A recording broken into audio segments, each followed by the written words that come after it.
स्वच्छता दया जीव पर प्रकृति प्रेम हो मन में। सदा स्वच्छता दया जीव पर प्रकृति प्रेम हो मन में। साहस करुणा प्रेम भाव हो राष्ट्र भक्ति हो तन में। साहस करुणा प्रेम भाव हो राष्ट्र भक्ति हो तन में। पर सेवा उपकार मदद से, पर सेवा उपकार मदद से समरसता फैलाए, हम समरसता फैलाए। सदाचार अनुशासन से हम सुंदर राष्ट्र बनाए। सदाचार अनुशासन से हम सुंदर राष्ट्र बनाए। ऊर्जा पर्यावरण सुरक्षा त्याग समर्पण भाव धरे। ऊर्जा पर्यावरण सुरक्षा त्याग समर्पण भाव धरे। ठीक समय पर काम करेंगे सत्यनिष्ठ श्रमदान करें। ठीक समय पर काम करेंगे सत्यनिष्ठ श्रमदान करेंगे। महापुरुषों के पद चिन्हों से, महापुरुषों के पद चिन्हों से राष्ट्रभूमि खिल जाए, राष्ट्रभूमि खिल जाए। सदाचार अनुशासन से हम सुंदर राष्ट्र बनाए। सदाचार अनुशासन से हम सुंदर राष्ट्र बनाए। माता पिता गुरु सेवा करके जीवन सफल बनाए। माता पिता गुरु सेवा करके जीवन सफल बनाए। ध्रुव प्रहलाद श्रवण सुत जैसे विश्व कीर्ति फैलाए। ध्रुव प्रहलाद श्रवण सुत जैसे विश्व कीर्ति फैलाए। हनुमान सा बल बलशाली, हनुमान सा बल बलशाली। विपदा सकल मिटाए, हमें विपदा सकल मिटाए। सदाचार अनुशासन से हम सुंदर राष्ट्र बनाए। सदाचार अनुशासन से हम सुंदर राष्ट्र बनाए। भारतीय नैतिक मूल्यों से जीवन साज सजाए। भारतीय नैतिक मूल्यों से जीवन साज सजाए। सदाचार अनुशासन से हम सुंदर राष्ट्र बनाए। सदाचार अनुशासन से हम सुंदर राष्ट्र बनाए। भारत माता की जय। भारत माता की जय। जो ये गीत था, ये मैं भी अभी छात्र जीवन में हूँ तो मुझ पे भी बहुत अच्छे से लागू होता है। और सिर्फ ना केवल छात्र जीवन पर, हमारे जीवन की शुरुआत से अंत तक हमें इस राष्ट्र की सेवा करनी है तथा अनुशासन का भी पालन करना है। अपेक्षा करती हूँ आप सभी को ये गीत अच्छा लगा होगा। धन्यवाद। बहुत ही सुंदर बाल कार्य प्रस्तुति थी। ये हमारे लिए प्रेरणा का विषय है। इसी प्रेरणा को लेकर के हमें राष्ट्र के प्रति अपने में चिंतन रखें, ऐसा अपना प्रयास होना चाहिए। साथ ही हमारी गुड़िया उर्वी भी है उपस्थित। वो भी अभी छात्र जीवन में अध्ययनरत है। वो भी अपना कुछ विषय रखेगी। आइए। सभी को प्रणाम। और यहाँ पर गुलाब दाऊ जो उपस्थित है वो अपनी पूर्ण श्रद्धा से समाज का कार्य कर रहे हैं, राष्ट्र सेवा का कार्य कर रहे हैं। यहाँ पर रानी साहिबा जी भी उपस्थित है।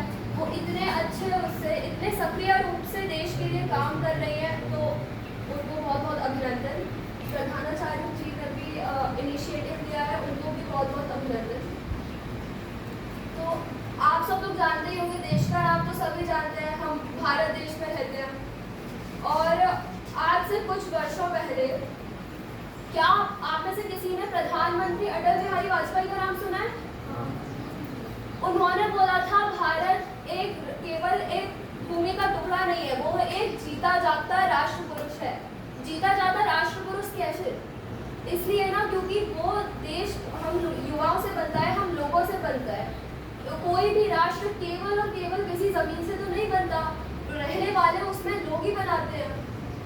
तो कहीं ना कहीं क्या हमारा काम नहीं है कि हम उसे और अच्छा बना के रखें? दूसरी बात, जैसे गुलाब दाऊ जी इतनी सेवा कर रहे हैं समाज की, इतना जागरूकता फैला रहे हैं, और रानी साहिबा जी भी इतने इनिशिएटिव्स ले रही हैं, तो क्या हम भी कुछ नहीं कर सकते? क्योंकि आजकल हम सब हर एक चीज़ के लिए तो टाइम निकालते ही हैं, हर एक चीज़ में अपना टाइम ज़ाया करते हैं। और यदि अगर यहाँ पर कोई आपसे बोलने को कुछ बोले कि क्या आप अपने विचार रखना चाहेंगे, तो जोड़ पाते। हम बाकी बातचीत सब कुछ करते हैं, लेकिन हम कभी अपने विचार नहीं रख पाते। अगर आपको पता हो तो जब श्री अटल बिहारी वाजपेयी जो प्रधानमंत्री थे, आज की राजनीति आप सब लोग देखते होंगे कि क्या चलता रहता है। हर प्रकार से कहीं विपक्ष, कहीं कुछ ना कुछ हमेशा चलता ही रहता है, और कहीं सम्मान की बात नहीं आती। कोई बड़ा हो, कुछ भी हो, कुछ सम्मान की बात नहीं आती। मगर जब श्री अटल बिहारी वाजपेयी जब प्रधानमंत्री थे, तब उस समय और जब वो प्रधानमंत्री थे, मतलब वो प्रधानमंत्री रहे हैं, जब वो प्रधानमंत्री नहीं थे, जब वो उनके विपक्ष में जो पीवी नरसिम्हा राव जी, किसी ने नाम सुना है? वो भी प्रधानमंत्री रहे हैं देश के। उस समय पे जब बाहर के देशों में भारत के बारे में बुरी बातें कही जा रही थी कि पीवी नरसिम्हा राव जी की जो सरकार है वो भ्रष्टाचार फैला रही है, तब नरसिम्हा राव जी ने अटल बिहारी वाजपेयी जी से विनती करी थी कि आप वहाँ पे जाके भारत का पक्ष रखो। विपक्ष का होते हुए पीवी नरसिम्हा राव जी ने उनसे विनती करी, और उस समय पे विपक्ष का होते हुए भी अटल बिहारी वाजपेयी जी ने भारत के बारे में और पीवी नरसिम्हा राव जी के बारे में वहाँ पे एक सुंदर छवि बना के आए थे। और उस समय पे वहाँ पे जो दूसरे लोग थे, पाकिस्तान के जो रिपोर्टर्स थे, वो देख के उन्हें दंग रह गए थे कि आप तो विपक्ष के नेता है, आप यहाँ पे अपनी ही विपक्ष की सरकार को कैसे यहाँ पे समर्थन करने आ सकते हैं। तब उन्होंने बोला था कि भारत में जो एकता है वो हमेशा बनी रहनी चाहिए।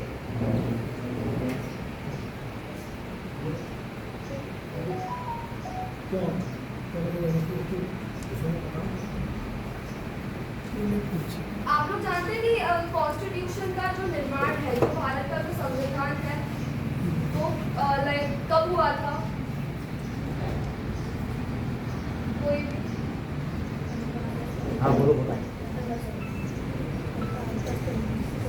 तो उसके जो निर्माणकर्ता थे, उनके सामने सबसे बड़ी विपदा थी कि भारत में इतनी ज़्यादा विविधता है, इतनी ज़्यादा, जिसे अंग्रेजी में डाइवर्सिटी कहते हैं, कि इतनी ज़्यादा डिफरेंसेस है कि कोई इस धर्म का है तो कोई इस धर्म का, कोई दक्षिण का है, कोई उत्तर का। आप लोग देखते होंगे उत्तर की जो संस्कृति है व दक्षिण भारत की जो संस्कृति है, उसमें कितना ज़्यादा अंतर है। और कहीं ना कहीं उसी के कारण उन्हीं भेदों को देखते हुए, उन्हीं भेदों का फायदा उठाते हुए, यदि आपको पता हो तो अंग्रेज जो आए थे आज से कुछ 200 साल पहले, और 200 साल पहले उन्होंने जो 200 साल राज किया था भारत पर, उन्होंने उसी चीज़ का फायदा उठाया था।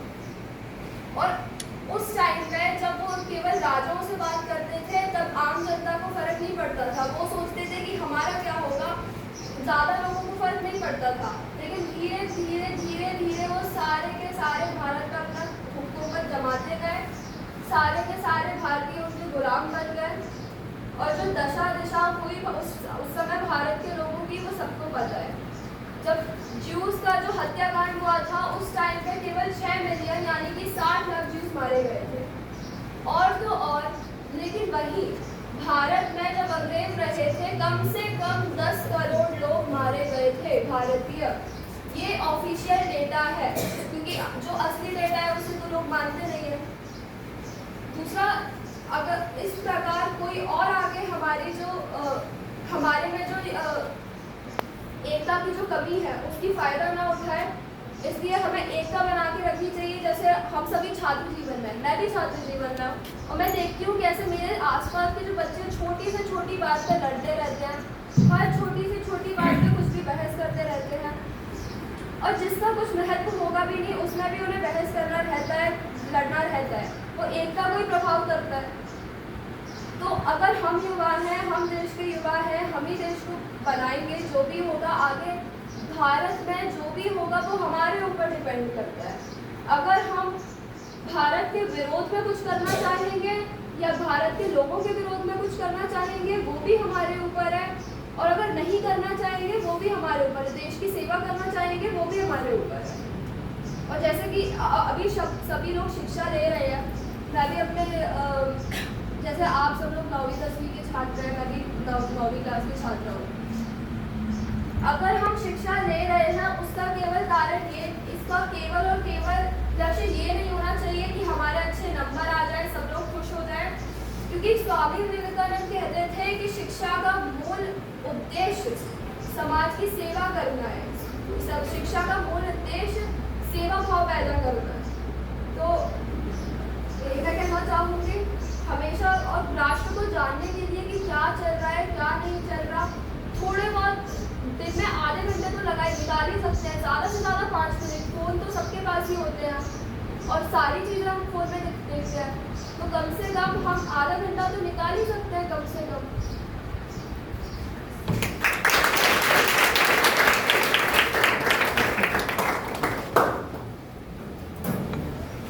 सभी को राम राम।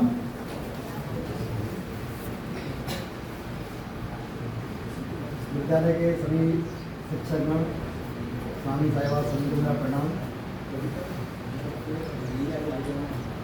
कक्ष में मानचित्रों को देखते हुए अच्छा लग रहा है। आपने यहाँ पर विश्व के एक प्राकृतिक और एक राजनीतिक 2 मानचित्र टंगे हुए हैं। आपने देखा है इनको कभी? एक पीछे है, एक इधर है। नजदीक से देखा आपने कभी इनको? किसने देखा है? आप ने देखा है? तुमने देखा?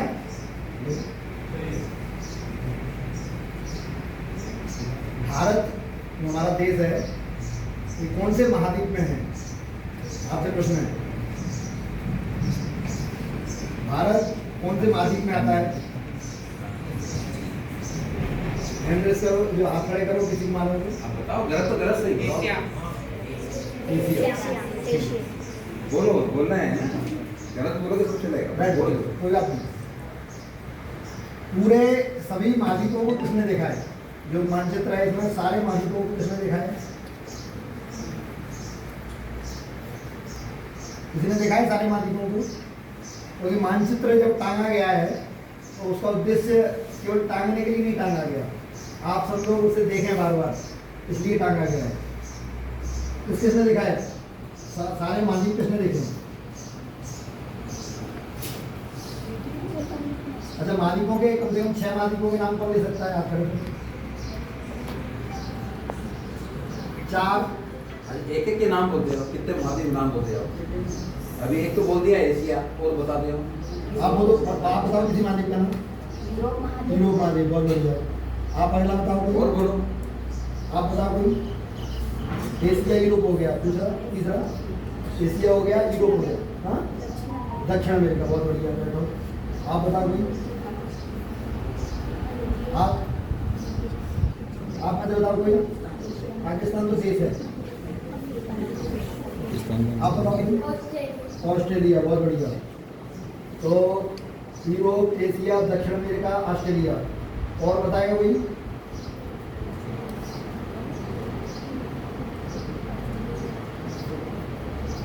कोशिश करो। अफ्रीका महाद्वीप, बहुत बढ़िया। और अफ्रीका महाद्वीप हो गया, दक्षिण अमेरिका हो गया, यूरोप हो गया, एशिया हो गया, ऑस्ट्रेलिया हो गया, और कौन से बचे? बताओ। आजकल अगर विदेश की बात चलती है तो 2 देशों की बात बहुत ज्यादा चलती है, एक अमेरिका और एक इंग्लैंड, ठीक है? तो अमेरिका कौन से महाद्वीप में है?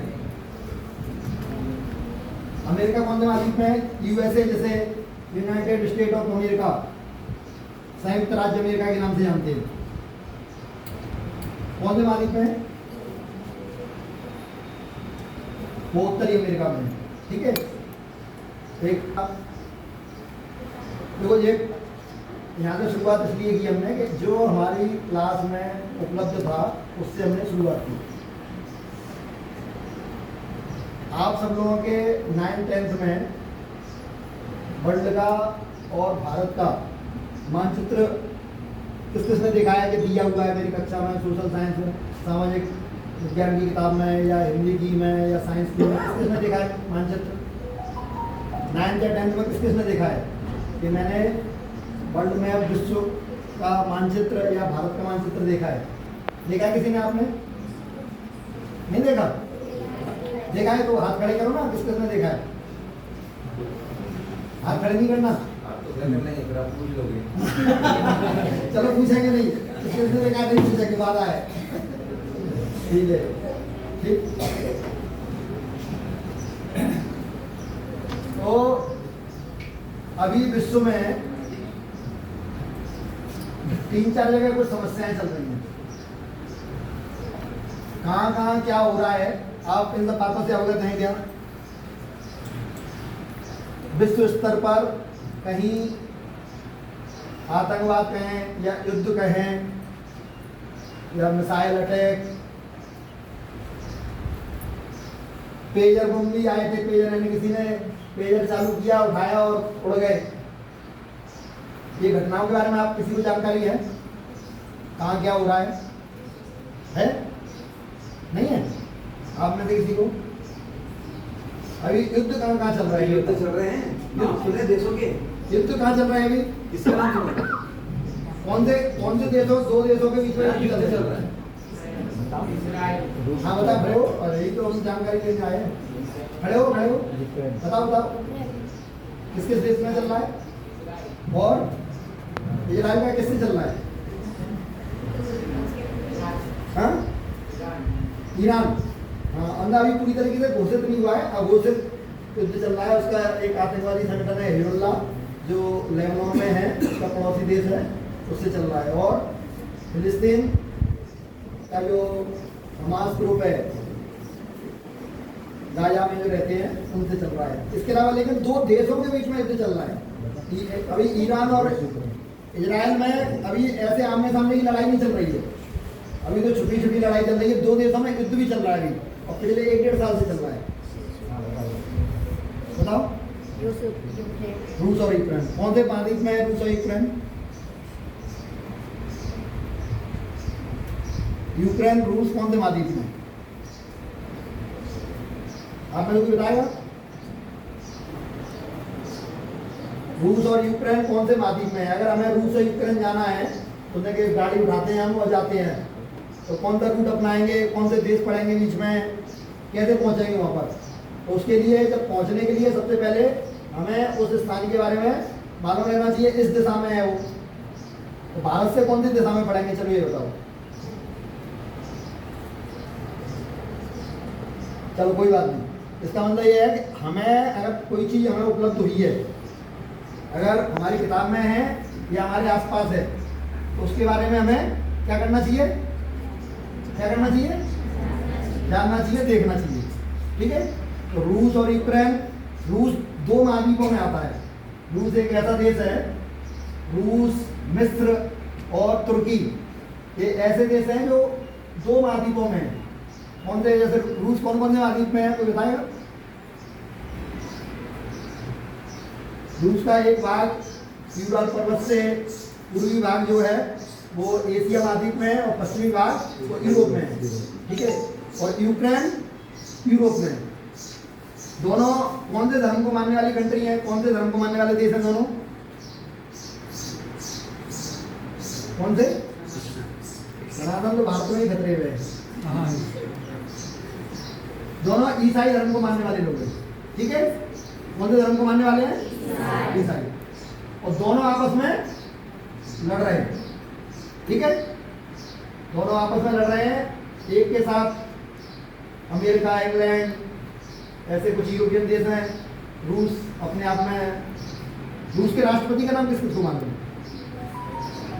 रूस के राष्ट्रपति का नाम मालूम है? बात खड़े करेंगे।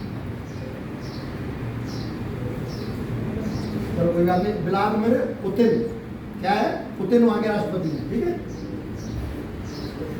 अब जब अंतर्राष्ट्रीय स्तर पर क्या हो रहा है, विश्व स्तर पर क्या हो रहा है, भारत में क्या हो रहा है, हमारे इंदौर संभाग में क्या हो रहा है, हमारे जो धार जिले का जो विद्यालय है या धार के आसपास, ये धार जिले में ही आता है ना?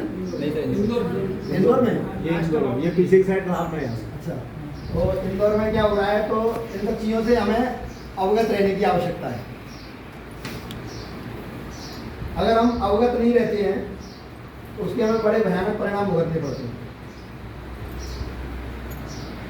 जैसे जब आप 9th 10th में या 6th क्लास से आपने हमारे पाठ्यक्रम में हिस्ट्री दी है, भूगोल भी दिया है, सिविक्स, राजनीतिक नागरिक शास्त्र या राजनीति शास्त्र भी दिया हुआ है। इन सबको क्यों पढ़ते हैं हम, क्या कारण है? इन सबको पढ़ने का सरकार ने अगर कोई पाठ्यक्रम बनाया है उसका कुछ उद्देश्य होता है। तो कुछ प्रश्न पूछूंगा मैं आप सबसे फिर से, उसके बाद फिर अपनी बात आगे बढ़ाऊंगा। क्योंकि अभी मानचित्र देखे मैंने, इसलिए मैंने विश्व से शुरू किया है, वापस धीरे धीरे नीचे आते हैं। भारत में राज्य कितने हैं किसको मालूम है? हाथ खड़े करो, बताओ। 28, बहुत बढ़िया। केंद्र शासित प्रदेश कितने हैं? कितने हैं? सामूहिक रहनी सही है। आप में से कम 20 राज्यों के नाम कौन दे सकता है? बताओ। हाँ हाँ हाँ, अच्छा एक मिनट रुको। जैसे अल्फाबेटिकल ऐसे नहीं बताना, आ से पहले बताओगी ना, हमें मान के चलेंगे कि आपने याद कर ली है। अब हम आपसे पूछे अरुणाचल प्रदेश भारत की कौन सी दिशा में है? अगर हमें अरुणाचल प्रदेश जाना है तो कौन से राज्यों से होते हुए हम अरुणाचल प्रदेश पहुंचेंगे? जैसे हम इंदौर आते हैं ग्वालियर से, तो ग्वालियर से हम चलते हैं तो हमें शिवपुरी, गुना, राजगढ़, शाजापुर, उज्जैन, देवास, इंदौर, ऐसे हम इंदौर पहुंचते हैं। तो ऐसे ही जब हम अरुणाचल प्रदेश जाएंगे तो कौन से राज्य पड़ेंगे? कोई बताएगा? अरुणाचल प्रदेश अगर हमें जाना है तो कैसे पहुंचेंगे अरुणाचल प्रदेश? कौन से राज्यों से होते हुए जाएंगे? अभी ये उर्वी ने अटल बिहारी वाजपेयी भारत रत्न है हमारे, उनका नाम लिया था। उन्होंने एक योजना बनाई थी और वो आज अमल में आ गई है। पूर्व पश्चिम गलियारा और उत्तर दक्षिण गलियारा, यानी कश्मीर से कन्याकुमारी को एक रोड से जोड़ा और एक रोड को गुजरात यानी पोरबंदर से सिलचर इस रोड को जोड़ा। तो हमें इस रोड उस रोड को पकड़ना पड़ेगा। तो वो पहले जैसे मध्य प्रदेश में है तो वो रोड उत्तर प्रदेश जाएगी, उत्तर प्रदेश से बिहार जाएगी, बिहार से पश्चिम बंगाल जाएगी, फिर असम जाएगी और असम भी बगल में अरुणाचल प्रदेश है। ठीक है, तो अब मैंने जो आपको वापस खड़े हुआ, तो आपने 3 राज्यों के नाम लिए, असम, अरुणाचल प्रदेश और आंध्र प्रदेश। अब आपको डी वाले ऐसे नहीं बताना होगा। आपको आपसे प्रश्न है, सबसे दक्षिण में कौन सा राज्य है भारत का? आपने मैप देखा होगा, आपने सबके लिए प्रश्न है, सबसे दक्षिण में कौन सा राज्य है भारत का? हाथ खड़ा करेंगे। सबसे दक्षिण में कौन सा राज्य है? आता है आपको? कोशिश करो। इधर कौन सी दिशा है बताओ? इधर क्या हो गया? इधर क्या हो गया? अब बताओ दक्षिण में क्या क्या आता है? बताओ दक्षिण में कौन सा राज्य है सबसे दक्षिणतम? बताओ तो दक्षिण में क्या आता है? इधर जाएंगे कौन सा राज्य है? तुम बताओगे? तुम? आप? अरे ये भी रोड कहाँ जा रहा है ये? सबसे पहले मानसून कहाँ आता है?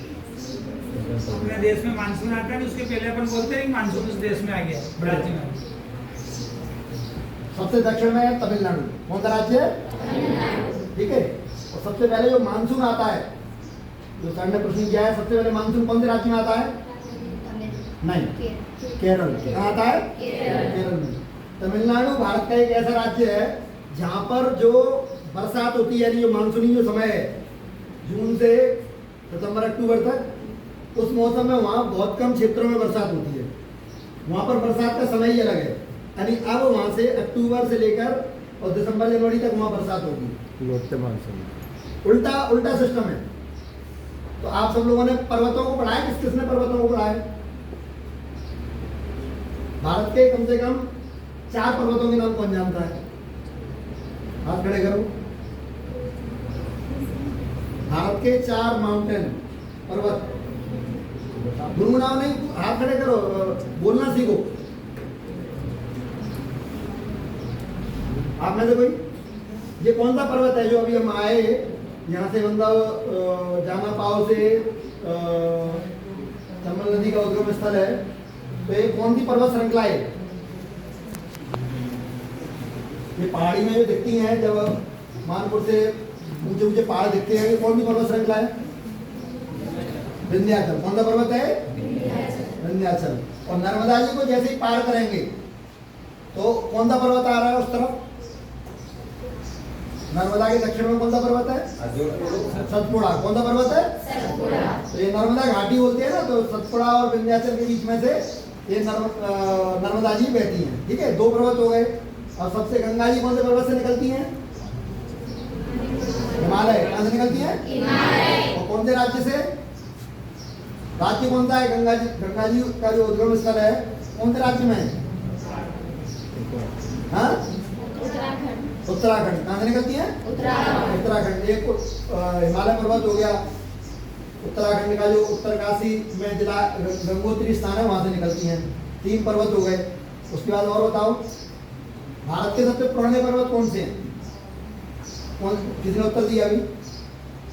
बोलो, जोर से बोलो, बोलते क्यों नहीं हो? डरते क्यों? जोर से बोलो ना, खड़े हो, अरावली। हिम्मत रखो ना, तो डांटेगा थोड़ी, गलत हो जाएगा तो क्या होगा? तो अरावली जो पूरी गुजरात से लेकर गुजरात, राजस्थान, हरियाणा, दिल्ली, जो राष्ट्रपति भवन है ना हमारा रायसीना, वो भी अरावली पर्वत श्रृंखला का भाग है। ठीक है, तो ये आपका अरावली पर्वत श्रृंखला हो गई।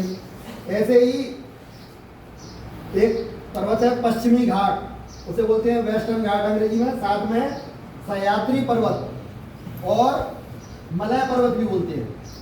तो ये सह्याद्री पर्वत यानी जो पश्चिमी घाट है, पश्चिमी घाट जब मानसून आती है, जो बात निकल आई है इसलिए मैं बता रहा हूँ कि तमिलनाडु में बरसात क्यों नहीं होती।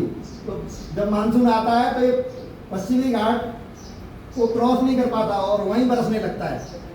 वहीं बरसने लगता है तो तमिलनाडु में लौटते हुए मानसून से बरसात होती है। जब यहाँ से मानसून चला गया अब वहाँ बरसात शुरू होगी।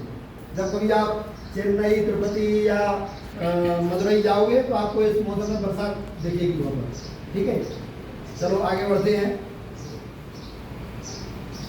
सबसे पश्चिम में कौन सा, अगर हमें पश्चिम दिशा में जाना है भारत की, तो सबसे पश्चिम में कौन सा राज्य है भारत का? हाथ खड़े करो, बोलो उत्तर दो। रोटी खा के नहीं आई क्या? गुजरात। कौन सा है? गुजरात। सबसे पूरब में कौन सा है? सबसे पूरब में सबसे पहले सूरज कहाँ से निकलता है हमारे यहाँ? वहां से सबसे पहले भारत में सूरज कहाँ निकलता है? सूर्योदय कहाँ होता है? जापान। जापान, हाँ, अपने यहाँ से तो पहले निकलता है, पूरब में है वो। भारत का राज्य होता है कौन सा? अरुणाचल प्रदेश। ठीक है, अब सबसे उत्तर में कौन सा राज्य है? जैसे मैंने दक्षिण में तमिलनाडु बताया, पश्चिम में आप लोगों ने गुजरात बताया और पूर्व में अरुणाचल बताया। उत्तर में कौन सा राज्य है? जम्मू कश्मीर। जम्मू कश्मीर राज्य है क्या? अभी किसको मालूम है जम्मू कश्मीर राज्य है क्या? जम्मू कश्मीर क्या है अभी? क्या है? केंद्र शासित प्रदेश। मैंने क्या पूछा? राज्य। और सबसे उत्तर में जो अगर केंद्र शासित प्रदेश की बात चलेगी या किसी स्थान की बात चलेगी तो सबसे उत्तर में लद्दाख है। ठीक है, लेकिन जो आप मैप देखते हो लद्दाख का, उसमें से आधा क्षेत्र तो हमारे पास है ही नहीं। जैसे कई बार कागजों में हमारी जमीन रहती है, कब्जा कोई दूसरा कर लेता है ना? तो ऐसे ही हम अपना मानचित्र में दिखाते हैं। जब आप किसी दूसरे देश का मानचित्र देखेंगे या पाकिस्तान का मानचित्र देखेंगे तो उसमें आधा कश्मीर और लगभग लद्दाख का एक बहुत बड़ा क्षेत्र चाइना के कब्जे में। चाइना के कब्जे में कौन सा क्षेत्र है भारत का? उसे बोलते हैं अक्साई चीन। कौन सा बोलते हैं? अक्साई चीन। ठीक है, और जो गिलगित बाल्टिस्तान जो क्षेत्र है वह पाकिस्तान के कब्जे में है। और जो जम्मू कश्मीर है, कश्मीर का एक बहुत बड़ा क्षेत्र, जैसे आजाद कश्मीर बोलते हैं, हम उसे पाक अधिकृत कश्मीर बोलते हैं, POK। ठीक है, एक फिल्म आई थी LOC। LOC का कोई फुल फॉर्म जानता है क्या? LOC क्या है? लाइन ऑफ, हाँ बोला कोई जोर से बोलो, लाइन ऑफ कंट्रोल। तो लाइन ऑफ कंट्रोल के बाद वाला क्षेत्र वो भी कश्मीर है, जिसकी राजधानी उन्होंने मुजफ्फराबाद बनाई है। वो क्षेत्र पाकिस्तान ने कब्जा किया हुआ है। ये सारी बातें करने का उद्देश्य है कि क्या भारत के मानचित्र को जब हम देखते हैं तो एक 15 अगस्त 1947 में एक पाकिस्तान बना है, उसके बाद 1900 पाकिस्तान से अलग होकर बांग्लादेश बना। अभी हमारी जो सेना का एक बहुत बड़ा जो उद्देश्य है भारत की रक्षा के लिए, वो इन दो देशों से ज़्यादा है, बांग्लादेश और पाकिस्तान। कश्मीर चीन से भी बहुत खतरा रहता है, लेकिन अब चीन को मालूम है कि हम सक्षम हैं और उतना ज़्यादा उतनी सक्रियता नहीं है उसकी। फिर भी उसने दो क्षेत्रों में अपनी सेना के जरिए कब्जा करने की कोशिश की थी। एक क्षेत्र है डोकलाम और एक क्षेत्र है गलवान। एक गलवान घाटी है, आपको मालूम है कहाँ है गलवान? और डोकलाम कहाँ पर है बताओ जोर से। गलवान कहाँ पर है? गलवान कौन से क्षेत्र में पड़ेगा गलवान?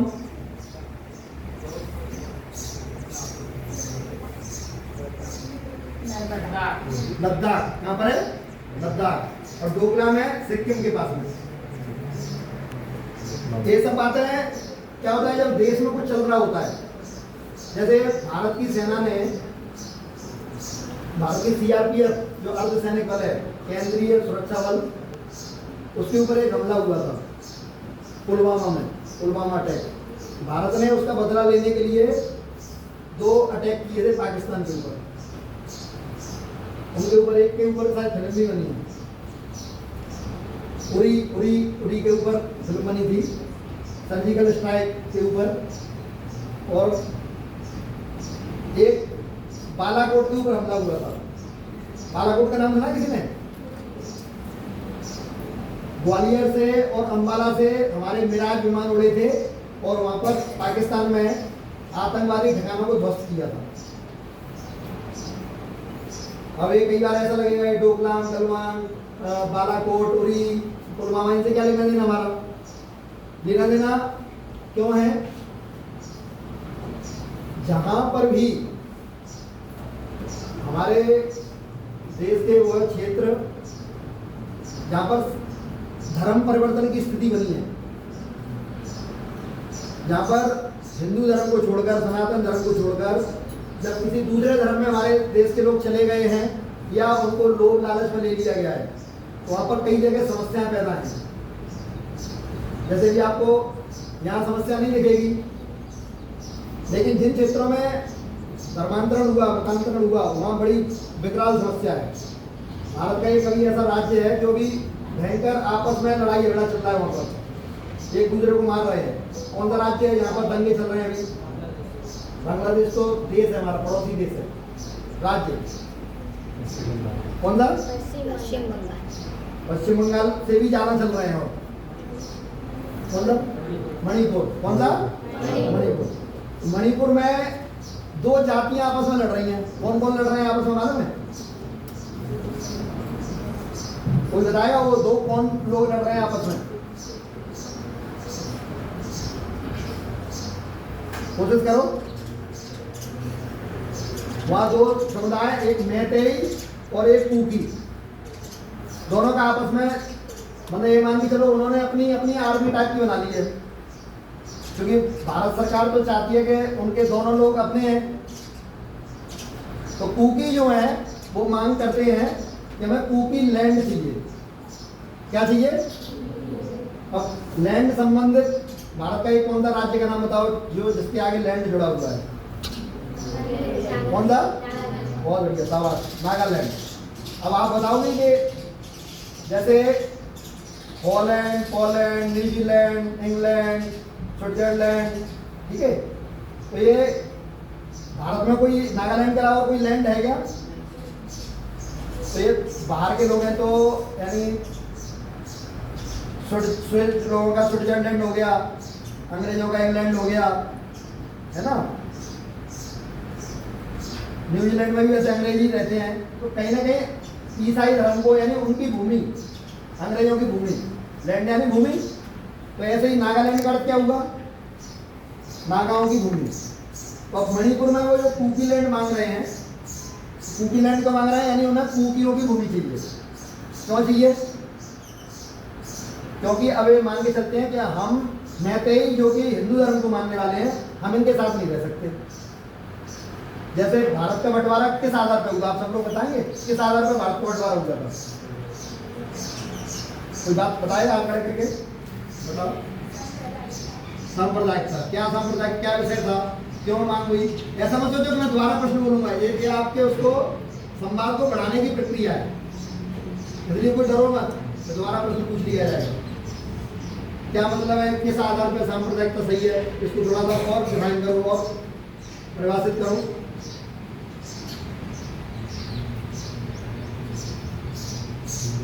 आजादी का जो आंदोलन था, जैसे हमारा एक घटना हुई थी, ट्रेन लूटी थी, ट्रेन में हथियार धन ये सब लूटे थे। कौन सी घटना है मालूम है?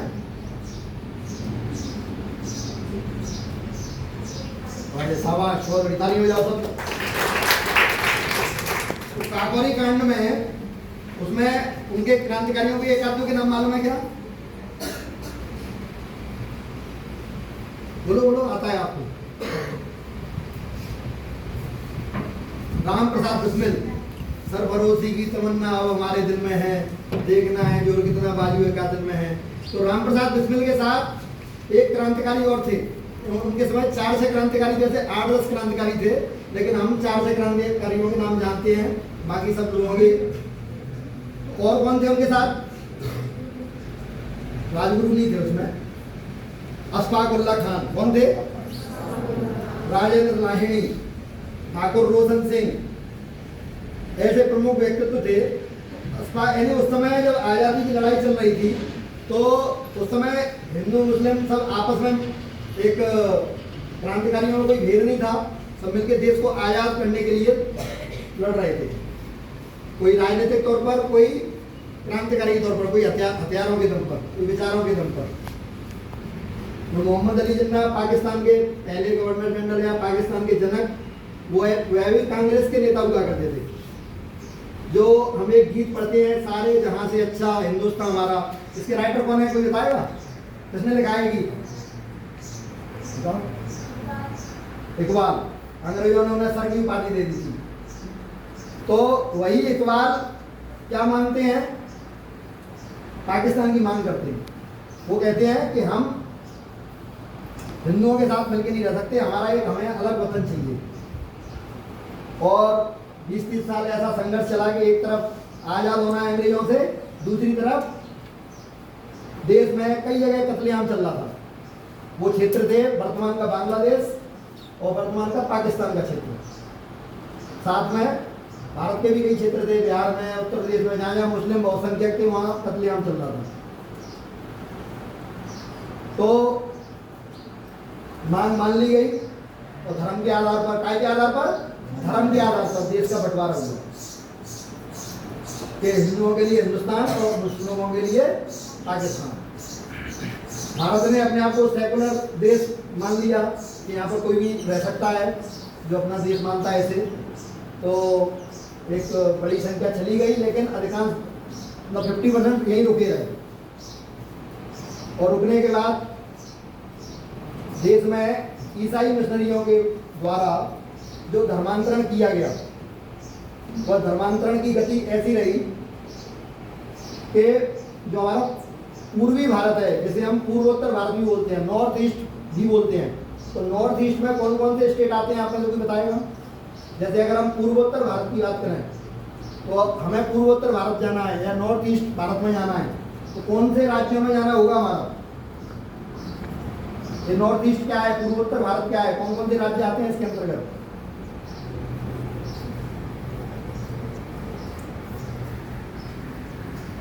बताओ, बोलो बोलो, आ रहा है मन में, बोलो बोलो, 1-2 के राज्य बताओ। हिमाचल तो नॉर्थ में, अरुणाचल बोला तुमने, हिमाचल होगा। हिमाचल तो नॉर्थ में, बोलो आपने तो कोई, जैसे हम हाँ बोलो बहुत बढ़िया, असम, नागालैंड और त्रिपुरा, मिजोरम, मेघालय, बहुत शाबाश, मणिपुर है ना, मिजोरम। तो इस असम में, असम पूरा राज्य हुआ करता था, पहले पूरा क्षेत्र असम कहलाता था। और जैसे मध्य प्रदेश में, मध्य प्रदेश का एक क्षेत्र धार, अलीराजपुर, झाबुआ, यह क्षेत्र भील ट्राइब, भील जनजाति रहती है। इसी प्रकार से जबलपुर, मंडला, डिंडोरी, शहडोल, इस क्षेत्र में गौड़ जनजाति रहती है। हमारा जो श्योपुर, गुना, इस क्षेत्र में सहरिया जनजाति रहती है। रीवा, सीधी, सतना, इधर कोल जनजाति रहती है। ठीक इसी प्रकार से असम में एक राज्य होता था। असम के राज्य के कुछ जिले होते थे, जैसे मेघालय। तो मेघालय में वहाँ पर गारो, खासी, जयंतिया, वहाँ की पहाड़ियाँ भी हैं। आप सब लोगों से प्रश्न है, भारत की सबसे ज़्यादा बरसात कहाँ होती है? भारत में सबसे ज़्यादा बरसात कहाँ होती है? कौन से राज्य में होती है? मेघालय में। वहाँ पर एक स्थान है, पहले चेरापूंजी होता था, बाद में मानसराम करके जगह हो गई, तो सबसे ज़्यादा वर्षा वाला क्षेत्र है। तो वो गारो, खासी, जयंतियाँ पहाड़ियाँ हैं। उन्हीं के नाम से ट्राइब्स भी है, जनजाति भी हैं। उनके नाम भी गारो, खासी, जयंतिया, जनजाति भी है, वह बोली भी है, वो बोली उनकी लैंग्वेज भी है। तो वो असम का एक जिला होता था। ऐसे ही जो नागालैंड क्षेत्र है, नागा वाला क्षेत्र एक जिला होता था। एक जिला मिजो क्षेत्र वाला होता था, मिजोरम बन गया जिससे। ठीक है, अब ये राज्य क्यों बने, क्या जरूरत पड़ी इनके राज्य बनने की? किसी को मालूम है विषय? ये राज्य इसलिए बने क्योंकि ईसाई मिशनरियों ने यहाँ पर अधिकांश लोगों को, यहाँ के अधिकांश लोगों को क्या, किस धर्म में कन्वर्ट कर दिया? क्रिश्चियन धर्म में, ईसाई धर्म में। वहाँ पर चर्चों का बोलबाला हो गया, वहाँ अधिकांश मात्रा में चर्च बन गए। और धर्म, भाषा के आधार पर भारत में 4-5 राज्य बने थे शुरुआत में। 1 नवंबर 1956, ये कौन से राज्य का स्थापना दिवस है? 1 नवंबर 1956 कौन से राज्य का स्थापना दिवस है? मध्य प्रदेश। मध्य प्रदेश के साथ साथ केरल, कर्नाटक, पश्चिम बंगाल, ऐसे राज्यों का भी निर्माण हुआ था जो कि भाषा के आधार पर बने थे। उससे पहले आंध्र प्रदेश, यह भी भाषा के आधार पर बना था। और उस समय छत्तीसगढ़ नहीं था, मध्य प्रदेश बहुत बड़ा राज्य हुआ करता था। झारखंड भी नहीं था, उत्तराखंड भी नहीं था, तेलंगाना भी नहीं था। बड़े बड़े यहाँ तक के पंजाब और हरियाणा भी मिला के एक राज्य होते थे। महाराष्ट्र और गुजरात मिला के भी एक राज्य होते थे, बम्बई राज्य होता था। तो एक राज्य बन गया 1963 में, और बहुत छोटा राज्य। और किस आधार पर बना? वह राज्य बना नागालैंड। नागालैंड कैसे बना? कि वहाँ की नागा जनजाति अधिकांश मात्रा में क्रिश्चियन धर्म को मानने लगी। और जैसे कश्मीर के लिए एक धारा थी 370, जिसको भी हटा दिया गया 5 अगस्त 2019 को, वैसे ही वहाँ पर धाराएं चलती हैं मिजोरम में, मेघालय में, नागालैंड में। 371 का खा ऐसे उनका परिभाषा है उनकी। उन धाराओं के माध्यम से कोई भी व्यक्ति, यानी जो भगवाधारी है, भगवा कपड़े पहन के नागालैंड नहीं जा सकता। क्यों नहीं जा सकता? क्योंकि उन्होंने कहा ये वापस आएंगे और जो नागा वाली जनजाति सनातन धर्म को मानने वाली थी, वह पुनः वापस सनातन धर्म, हिंदू धर्म में नहीं आ जाए। तो 1963 में एक राज्य बन गया, जबकि राज्यों की जरूरत किसको थी? कि झारखंड की जरूरत थी, छत्तीसगढ़ की जरूरत थी, तेलंगाना की जरूरत थी, लेकिन बना कौन सा दिया गया?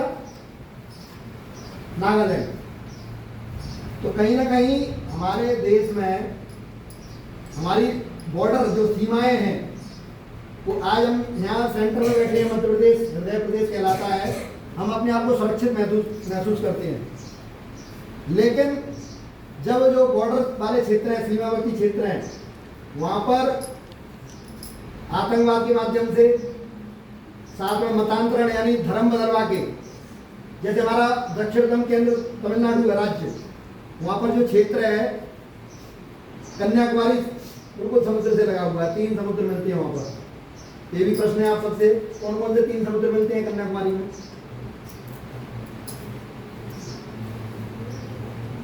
गुनगुना हुआ हाथ खड़ा करो। 3 समुद्र कौन कौन से मिलते हैं बताओ।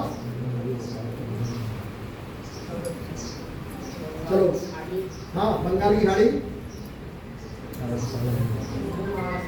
हाँ, हिंद महासागर और अरब सागर, ठीक है।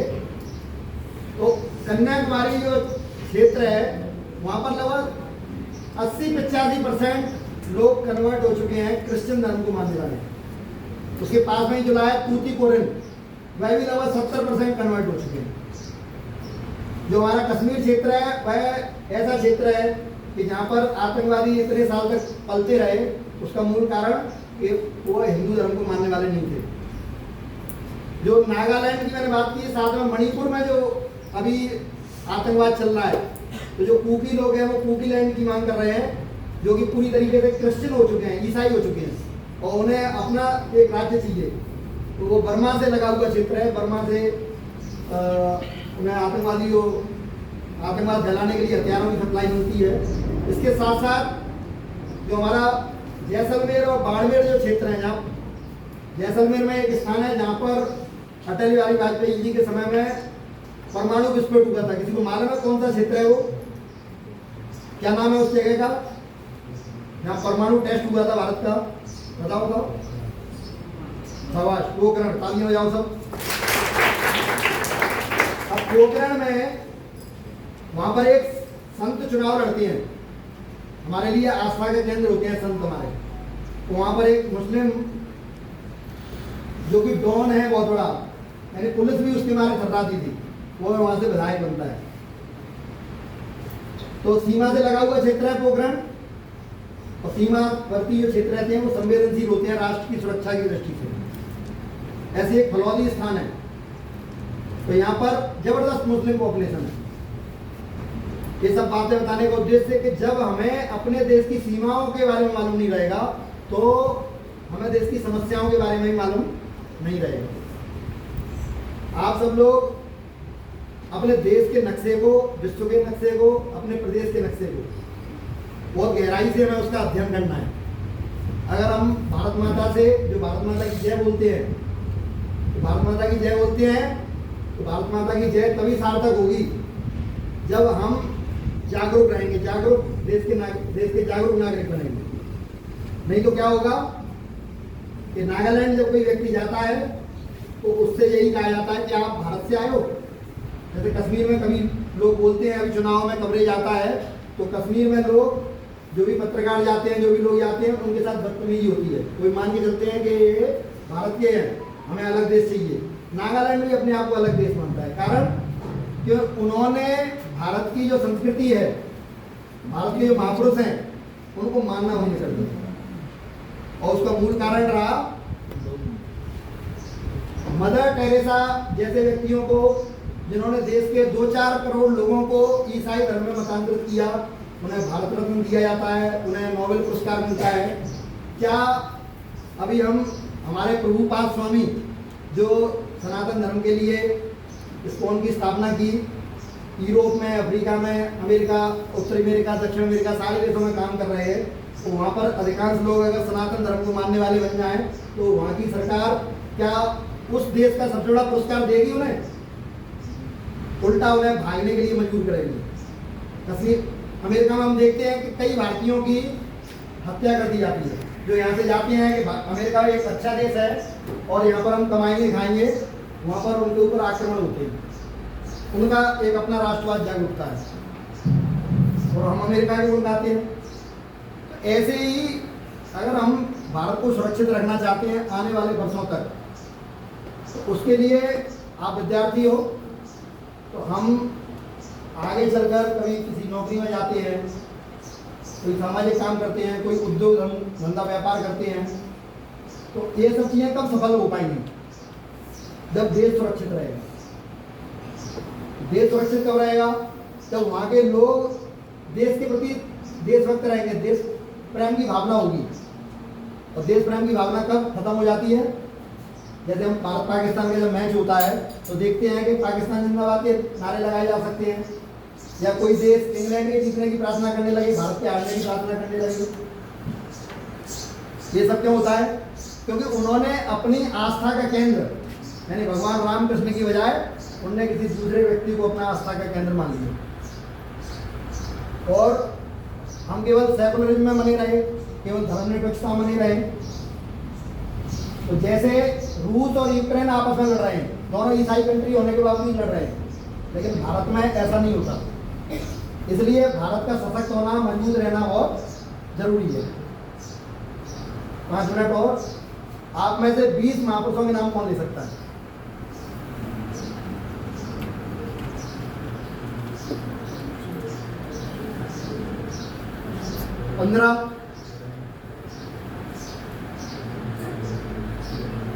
हमारे देश का सबसे बड़ा पुरस्कार कौन सा है? आप खड़े करो। हमारे देश का सबसे बड़ा पुरस्कार कौन सा है? बोलो, किसने उत्तर दिया? भारत रत्न। और अगर हम सेना में काम कर रहे हैं यानी युद्ध में गए हुए हैं, उस अवसर पर कोई युद्ध में असीम अपनी शौर्यवीरता दिखाता है तो उसे कौन सा सबसे बड़ा पुरस्कार दिया जाता है? सारे उत्तर तुम थोड़ी दोगी, बाकी सब लोग बोलो। बोलो। अगर आप बॉर्डर पे हो, बहुत बढ़िया, शाबाश, ताली हो जाओ। अब आप खड़े हो, किन्हीं 2 परमवीर चक्र विजेता के नाम बताओ। अभी तक 21 लोगों को परमवीर चक्र मिला है। 2 परमवीर चक्र विजेताओं के नाम किसको मालूम है?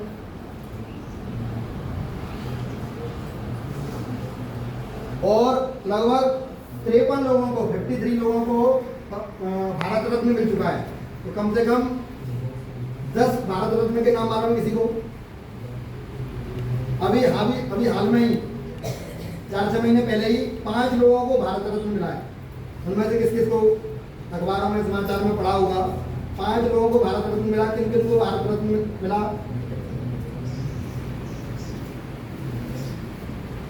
तो मैंने जो आपसे 15-20 जो महापुरुषों के नाम पूछे हैं, तो परमवीर चक्र विजेता भी महापुरुष ही हैं, जिनके कारण हमारी देश की सीमाएं सुरक्षित हैं। सबसे पहला परमवीर चक्र किसे मिला? मेजर सोमनाथ शर्मा। बोलो सब लोग। उनके कारण कश्मीर अभी हमारा है, नहीं तो कश्मीर जा चुका था। जैसे पाक अधिकृत कश्मीर के बारे में मैंने बताया था कि कश्मीर का एक बड़ा भाग पाकिस्तान के कब्जे में है, तो मेजर सोमनाथ शर्मा ने उस समय जो अपना वीरता दिखाई, उस कारण कश्मीर हमारा है। ऐसे ही 1965 में जब देश के प्रधानमंत्री लाल बहादुर शास्त्री थे, पाकिस्तान ने हमला किया, तो अब्दुल हमीद, किसने नाम सुना है अब्दुल हमीद का? तो अब्दुल हमीद ने उस समय पाकिस्तान के पैटर्न टैंकों को उड़ाया था, उन्हें भी परमवीर चक्र मिला। अभी कारगिल में हमला किया पाकिस्तान ने, उस समय 4 लोगों को परमवीर चक्र मिला था। 2 अभी जीवित हैं और 2 को मृत्युपरांत मिला था। एक शेख मनोज पांडे, एक के ऊपर फिल्म बनी है, विक्रम बत्रा के ऊपर शेरशाह फिल्म बनी है, कभी शायद गलती से किसी ने देख ली हो। एक योगेंद्र यादव और संजय कुमार। जब बांग्लादेश बना था उस समय एक अलबर्ट एक्टा हुए हैं, उनको भी परमवीर चक्र मिला है। मैंने अलबर्ट एक्टा और अब्दुल हमीद का नाम इसलिए लिया यहाँ पर। अब्दुल हमीद जाति से मुस्लिम, अशफाकुल्लाह जाति से मुस्लिम, भारत के एक महान राष्ट्रपति, महान वैज्ञानिक, जिन्हें मिसाइल मैन ऑफ इंडिया कहते हैं। कौन है वो? क्या नाम है उनका? ताली हो जाओ। APJ अब्दुल कलाम। तो आज हम इन लोगों को क्यों याद करते हैं? क्योंकि इनके लिए, इनके धर्म के स्थान पर भारत माता इनके लिए पहले नंबर पे, चाहे वो अब्दुल हमीद के लिए, चाहे वो APJ अब्दुल कलाम के लिए, और चाहे अशफाकुल्लाह खान के लिए। तो जो देश के लिए, जिनके लिए भारत माता पहले नंबर पे है, वो हमारे लिए पहले नंबर पे है। अलबर्ट एक्टा ईसाई धर्म को मानने वाला, लेकिन उन्होंने भी भारत की सेना की ओर से उन्हें परमवीर चक्र मिला, क्योंकि भारत के प्रति वो समर्पित थे, देशभक्त थे। जैसे 2 विषय मेरे बड़े महत्वपूर्ण हैं, जब भी मैं स्कूल कॉलेज में जाता हूँ तो विद्यार्थियों से यही अपेक्षा करता हूँ कि वह भारत के मानचित्र को बहुत अच्छे से देखें, क्योंकि भारत हमारा घर है और घर की पूरी तरीके से जानकारी रखना, उससे प्रेम करना, उसके चप्पे चप्पे के बारे में नज़र रखना। आज मोबाइल का युग है, आप मोबाइल में जरा सा डालोगे तो गूगल, यूट्यूब के माध्यम से दुनिया भर के आपको मैप दिखेंगे। इसी प्रकार से जब हम महापुरुषों के जीवन चरित्र पढ़ेंगे, जब महापुरुषों का जीवन देखेंगे तो वैसे गुण हमारे अंदर भी कुछ आएंगे।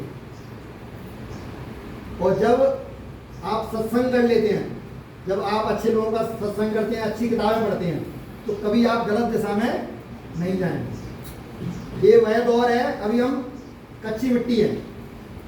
ये इस दौर में अगर हम हमारा जीवन हमारे समाज के लिए, धर्म के लिए, राष्ट्र के लिए अगर समर्पित हो गया, या हमारे अंदर बीज स्थापित हो गया, तो वो आगे चल के बड़ा पेड़ बनेगा। तो सभी से आशा करूंगा कि महापुरुष और हमारा भारत देश इन दोनों चीज़ों पर ध्यान देंगे। कभी अगली बार मैं आऊँगा, कुछ महापुरुषों की जीवनियों से संबंधित कुछ किताबें लेके आऊँगा और फिर और विस्तृत तौर पर आपको कोशिश करूँगा कि हम भारत को कैसे जानें, कैसे समझें, महापुरुषों को कैसे जानें, कैसे समझें। साथ में प्रतियोगी परीक्षाओं के लिए तैयारी के लिए अगर आप में से कोई, हमारी एक क्लास चलती है ऑनलाइन जो रात में 8 से 9 चलती है, निःशुल्क रहती है। उस क्लास का उद्देश्य है कि हमारे बच्चे इतने जागरूक रहें कि परीक्षा के दौरान कंपटीशन जब होता है ना, तो अब जो बिना पढ़े हुए लोगों में कंपटीशन हो तो कोई कंपटीशन नहीं है, लेकिन जब हम जानकार बन जाए, यानी जब हम तैयारी करें तभी हमें जानकारी नहीं होनी चाहिए कि इंदौर में कोचिंग कर रहे हैं तब हमें जानकारी होनी चाहिए। हमें अभी से, यानी ये आपका उचित समय है, 9th क्लास 9th 10th ये अच्छे समय में आप अभी से आपके जीवन के लक्ष्य तय कीजिए कि हमें आगे क्या करना है, कौन सी नौकरी में जाना है, कौन से व्यापार धंधे में जाना है, क्या करना है। उसके हिसाब से अगर आप पढ़ाई करेंगे तो मेरे जो दोनों विषय के महापुरुष, देश के महापुरुष और हमारे देश का मानचित्र, ये दोनों विषय आपको आपकी पढ़ाई में मजबूती देंगे। धन्यवाद।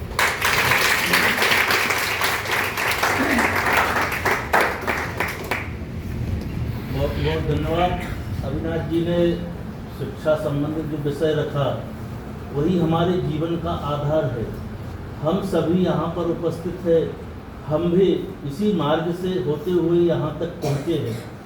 अपने आचार्य, प्राचार्य, अपने शिक्षा, इन सबके प्रति हमारा एक शिष्य के नाते हमारा परम गुरु है। इस भाव को लेकर के हम अपने छात्र जीवन को यदि आगे गति देंगे तो निश्चित आप एक आदर्श नागरिक के साथ साथ एक जवाबदेही नागरिक, भारतवर्ष के एक श्रेष्ठ योद्धा के रूप में किसी भी क्षेत्र में काम करेंगे। आपके अंदर वह भूमिका जीवित रहेगी, इस बात का आप सभी ध्यान रखेंगे। ऐसी सभी से मैं अपेक्षा करता हूँ।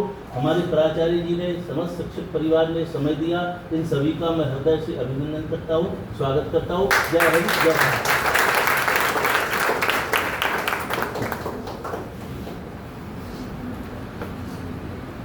आज अच्छा लगा कि नहीं लगा? तुम्हारा ज्ञान बढ़ा ना? अब देखो बालिका कौन सी पढ़ती, क्या बताया मैंने, कौन सी पढ़ती हो? तुम इतना बोल लोगे उसकी जैसा? हम तुमको रोज बुलाते हैं प्रार्थना, रोज बोलते हैं कि आओ प्रार्थना में। 10 से 20 मिनट का समय हमारा क्यों होता है? तुमसे यही पूछते हैं ना रोज कि तुमने आज अखबार में क्या पढ़ा, या तुम्हारा जो भी ज्ञान है उसको यहाँ पे प्रदर्शित करो। तो तुम 10 मिनट के अलावा मौका इसलिए देते बोलने का कि तुम वहाँ पर आओ सामने और बोलो। तो जब तक बोलोगे नहीं तो कैसे बोलोगे? आप बताओ, जैसे उसने पढ़े क्या बोला, वो तुम्हारे देखी है 9th पढ़ती होगी, उसने आगे तुम सबके सामने बोला कि नहीं बोला? तो तुम लोग क्यों संकोच करते हो? जब तुम लोग बोला है कि हमारी जो प्रार्थना होती है तो तुमको यहाँ पर आना है, दो को हम बुलाते हैं नहीं, है ना, 2 स्टूडेंट को बुलाते हैं।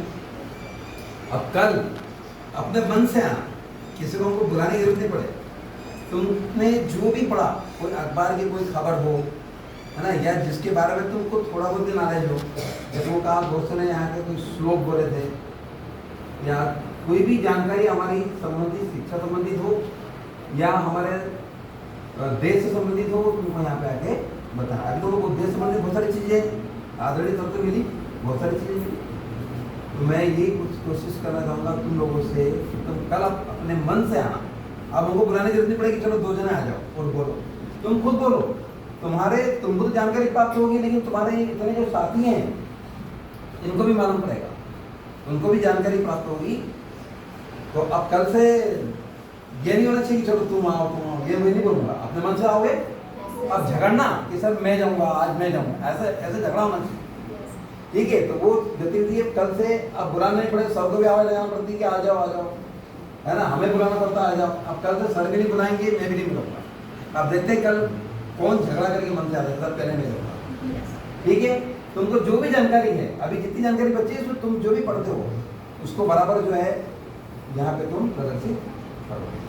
तो मैं हमारे सभी यहाँ पर जो आपने इस प्रकार से बच्चों में आ सकते, मैं चाहूँगा कि बच्चों में से एक कोई भी आज के उसका अनुभव कथन के क्या समझे, क्या सीखे, तो भी मैं बच्चे बोलें। अच्छा। अब देखिए शुरुआत यही से होगी। मैंने कल कहा कि तुमको आगे बोलना है ना। अब अभी तुमको यहाँ क्या बोलना है? अभी हमारा इतनी देर प्रोग्राम चला ना, यहाँ पे चला प्रोग्राम। ये जो हमने प्रोग्राम अभी यहाँ पर दिया था, इसमें तुमको कुछ तो जानकारी मिली होगी, कुछ सीख मिली होगी, या तुमको कुछ अच्छा लगा होगा। तो अपने विचार थोड़े शब्दों में यहाँ पे बोलना है, तुमको जो अच्छा लगे। आ जाओ भाई, मन से, मैं कहा मन से, तुमको जो अच्छा लगा हो। एक लड़कियों में से एक लड़के में से हम कोई भी एक ही जन आ जाए, एक लड़का एक लड़की, जो तुमको अच्छा लगा वो है, बताओ कि हमको अच्छा लगा। अच्छा वहीं खड़े तो बोल दो, देश के बारे में, राष्ट्र के बारे में, राष्ट्र के बारे में, धर्म के बारे में। आ जाओ, बोलो। तो बताया आ जाओ जरा, जैसे सामने आ जाओ, ठीक है। तालियां बजाओ उसके लिए।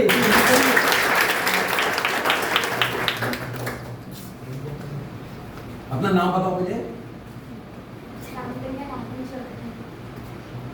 अच्छा,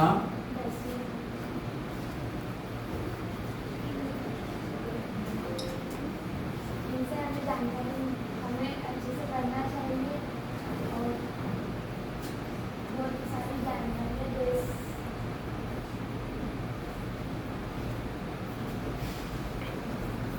देश संबंधी जानकारी हमको और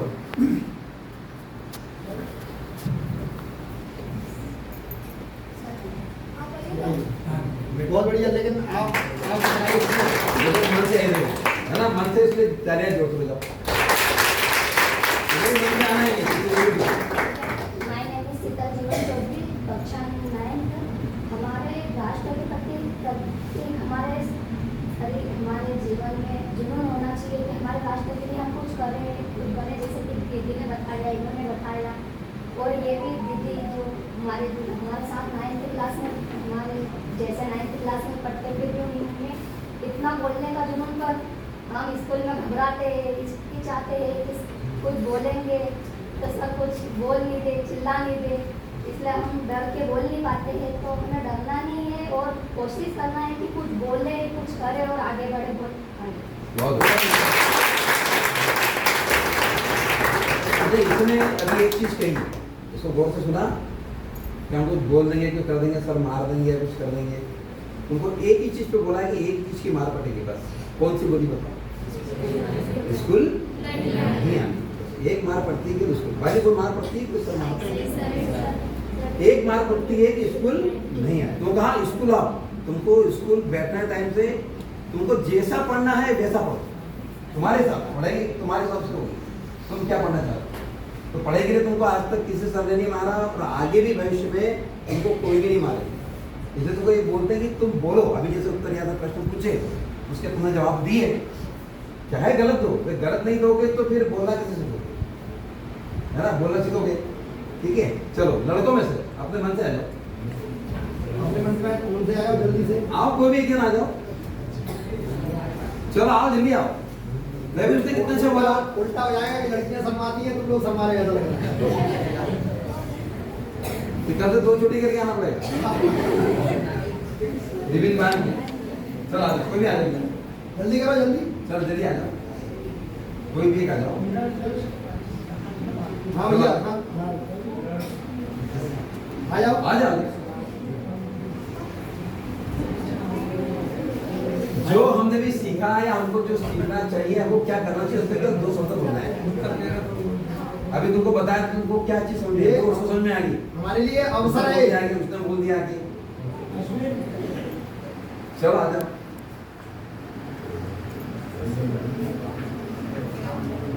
आ जाओ आ जाओ। चलो चलेंगे आप इसके लिए करेंगे।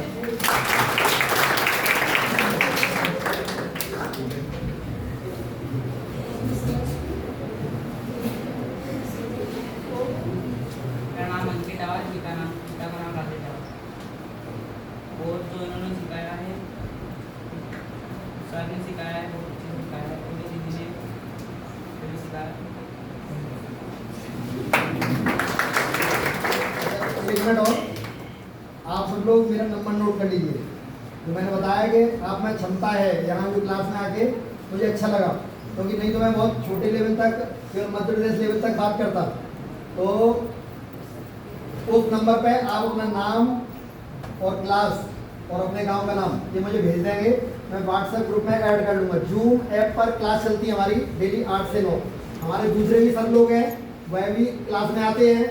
कभी कोई संत महात्मा आते हैं, कभी कोई आर्मी मैन आते हैं, अलग अलग अवसर पर हम बुलाते हैं। कभी हम प्राचार्य जी को भी अपनी क्लास में बुलाएंगे तो जो बच्चों को संबोधित करें। तो आप उस क्लास से जुड़ने का प्रयास कीजिए। साल 2 साल में आपका ज्ञान की वृद्धि होगी, ऐसा मेरा विश्वास है। मैं नंबर लिख देता हूँ, तुम लोग कभी भी बता देना है ना। अभी काफी तुम्हारे भाभी लिख देते हैं ना, तो मैं नंबर लिख देता हूँ 8989